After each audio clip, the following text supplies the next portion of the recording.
6 mai 2024.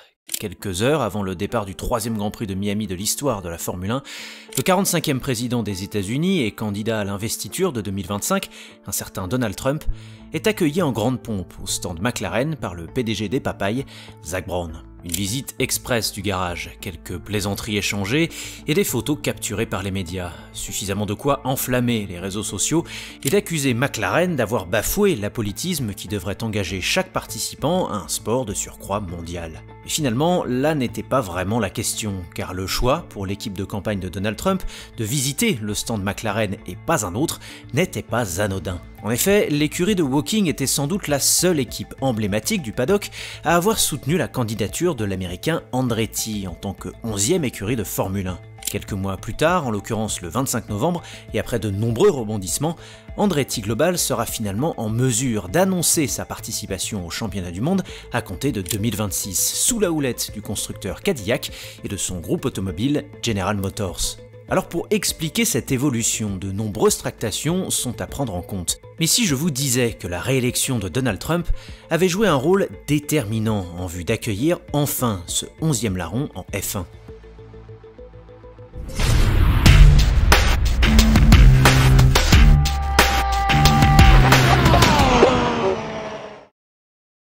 Les négociations ayant abouti à cet accord de principe entre Liberty Media /Formula One et General Motors /Cadillac /Andretti s'apparentent à une véritable saga. Par conséquent, il est d'abord utile de passer par un petit rappel des faits. En 2022, forte de sa participation en IndyCar, en Formula E et en IMSA, l'entreprise Andretti Global soumit une candidature à la Fédération internationale de l'automobile pour intégrer le championnat du monde de Formule 1 à compter de 2024. Son PDG, l'ancien pilote de Formule 1 Michael Andretti, avait à l'époque des arguments solides dans le cadre de cette demande. Déjà, l'Américain avait conclu un préaccord avec Alpine pour la fourniture de moteurs Renault. Ensuite, il avait racheté une base du côté de Silverstone pour y construire sa propre usine de 14 000 m², qui sera d'ailleurs inaugurée en avril 2024. Enfin, afin de prévenir les réticences de la FIA, Andretti annonçait en janvier 2023 un partenariat avec le premier constructeur aux États-Unis, General Motors, prévoyant une entrée en F1 sous l'étiquette de Cadillac.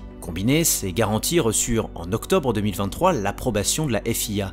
La balle était alors dans le camp de l'entreprise Formule 1, laquelle exprimait pourtant deux réserves. D'une, Liberty Media craignait que cette arrivée puisse diminuer la valeur du championnat. En cause, des interrogations sur les arguments sportifs présentés à l'époque par Andretti, notamment le fait que Cadillac ne serait qu'un naming faisant office de sponsor-titre, mais sans volonté d'équiper les monoplaces d'une unité de puissance General Motors. Et surtout de deux, l'entreprise F1, pressurisée par la plupart des écuries engagées, ne souhaitait pas assumer les conséquences financières de l'arrivée d'une nouvelle écurie, en l'occurrence partager le gâteau des revenus en 11 parts, plutôt qu'en 10.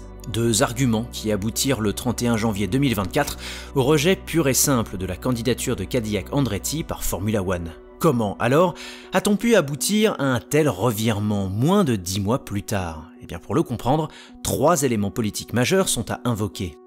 On constate d'abord qu'avant la conclusion de l'accord de principe au mois de novembre dernier, les interlocuteurs avaient changé, ce qui mine de rien a eu un lourd impact sur le dénouement final. Rappelons qu'initialement, c'était le sulfureux Michael Andretti qui était au cœur de ce projet pour la Formule 1. Or, ces dernières années, l'intéressé s'était montré très, voire trop vocal dans les médias, témoignant de manière parfois agressive et maladroite de sa frustration et de son incompréhension face au scepticisme émanant de Formula One et des autres équipes quant à la viabilité de son plan. Un scepticisme incarné par l'ancien président des activités F1 chez Liberty Media, Greg Maffei, au travers d'une déclaration mémorable rapportée par le père de Michael Andretti, Mario, en mai 2024, et qui faisait état d'une animosité presque personnelle entre les deux parties. Au moment où j'essayais de convaincre le PDG de Formula One Stefano Domenicali, Greg Maffei a interrompu la conversation et il a dit « Mario, je ferai tout ce qui est en mon pouvoir pour que ton fils Michael n'entre jamais en Formule 1. » Que s'est-il passé depuis?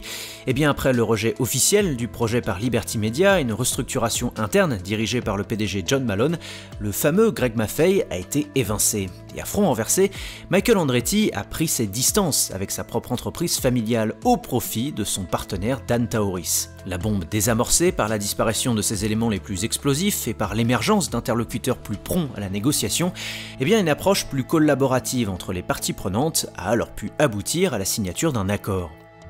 Deuxième point de bascule, la rencontre du projet Cadillac avec les velléités sportives et marketing de la Formule 1. Rappelons à cet égard que la catégorie reine du sport automobile cherche plus que jamais à cultiver une image élitiste par l'accueil d'écuries constructrices et non plus seulement clientes. Car l'intégration à l'amorce des années 2010 de véritables chicanes mobiles aux finances douteuses que furent HRT, Caterham ou encore Manor Marussia avait fait office de contre-exemple à ne surtout plus reproduire pour la décennie suivante. D'ailleurs, Liberty Media ne s'en cachait pas au mois de janvier 2024. Nous examinerons différemment une demande d'inscription d'une équipe au championnat 2028 avec une unité de puissance General Motors, indiquait le détenteur des droits de la Formule 1. Dans ce cas, il y aurait des facteurs supplémentaires à prendre en compte s'agissant de la valeur que le candidat apporterait au championnat, particulièrement s'il s'agit d'un constructeur prestigieux.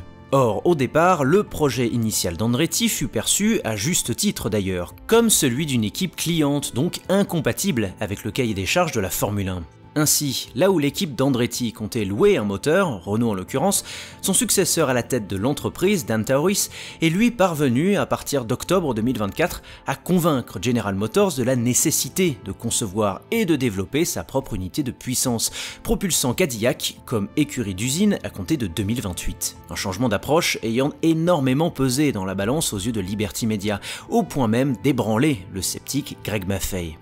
Si, à partir du mois d'octobre 2024, le vent semblait déjà favorable à un changement de situation au profit de Cadillac-Andretti, il est certain que le tremblement de terre politique du 5 novembre 2024, à savoir la réélection de Donald Trump en tant que président des États-Unis, a rendu le possible évident. Car après le rejet du projet par Liberty Media en janvier de la même année, la famille Andretti saisit un groupe de 3 sénateurs américains, dont 2 républicains, afin d'ouvrir une enquête instruite par le département de la justice des États-Unis pour violation des lois antitrust, autrement dit pour pratiques anticoncurrentielles. Le Congrès américain expliquait notamment que le refus de Formula One semble être motivé par la composition actuelle des écuries européennes, dont beaucoup sont affiliés à des constructeurs automobiles étrangers qui sont en concurrence directe avec des entreprises automobiles américaines telles que General Motors. À ce titre, nous rapporte-t-on, il serait injuste et erroné de tenter d'empêcher les entreprises américaines de rejoindre la Formule 1. Dit autrement, si F1 est une organisation européenne,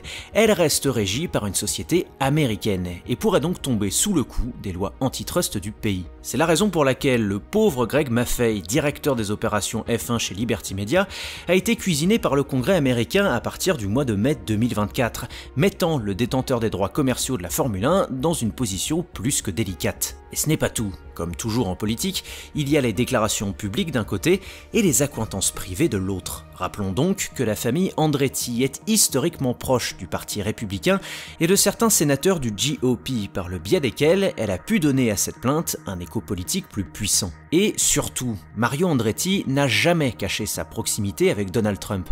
En témoignent plusieurs rencontres chaleureuses, dont une en 2019 à la Maison Blanche et une autre en 2012 à bord d'une IndyCar dans le cadre de l'émission The Apprentice. Lorsque donc le 47e président des États-Unis fut à nouveau élu après avoir dominé les élections et que le renouvellement partiel du Congrès vit le parti républicain triompher, eh bien le contexte politique pour Liberty Media, s'agissant de son contentieux judiciaire avec Cadillac-Andretti, prit une toute autre tournure. Comme par hasard, quelques jours après l'élection, John Malone, le big boss de Liberty Media, prit la décision d'écarter Greg Maffei, qui bloquait personnellement le projet et qui surtout était la cible principale de l'enquête diligentée par le département de la justice pour non-respect des lois antitrust. Et comme par hasard, un accord de principe entre Formula One et Cadillac fut trouvé avant la fin du mois de novembre. Pour le reporter F1 néerlandais Jack Ploege, le lien de cause à effet est évident. Tout est lié à la victoire de Donald Trump, nous expliquait le journaliste en novembre dernier. La famille Andretti est ainsi passée à l'attaque avec l'aide des républicains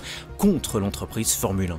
Ainsi, devant la perspective d'une enquête qui aurait redoublé d'intensité avec la prise de pouvoir totale du GOP aux États-Unis après l'investiture du 20 janvier 2025, on comprend mieux pourquoi Liberty Media, Formula One et son PDG Stefano Domenicali ont été contraints de lâcher du lest, donnant à Cadillac le champ libre en vue d'intégrer la grille en 2026.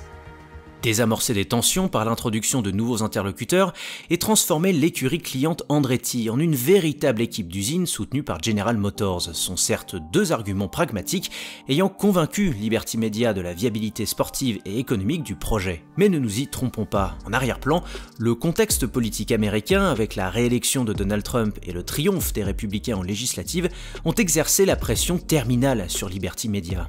Reste à savoir si l'influence du politique sur la gouvernance de la catégorie reine du sport auto s'arrêtera là. Car une fois encore, bien qu'européenne dans son identité, la Formule 1 reste une entreprise sous pavillon américain. La saga Cadillac-Andretti démontre certes à quel point des considérations de politique purement politicienne peuvent orienter les décisions même au sein d'un sport mondial. Mais gardons bien en tête qu'elle pourrait être un prologue.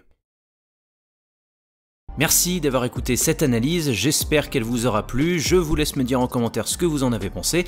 Autrement, like, partage, abonnement, clochette, n'hésitez pas à me soutenir si le cœur vous en dit. Allez, ciao!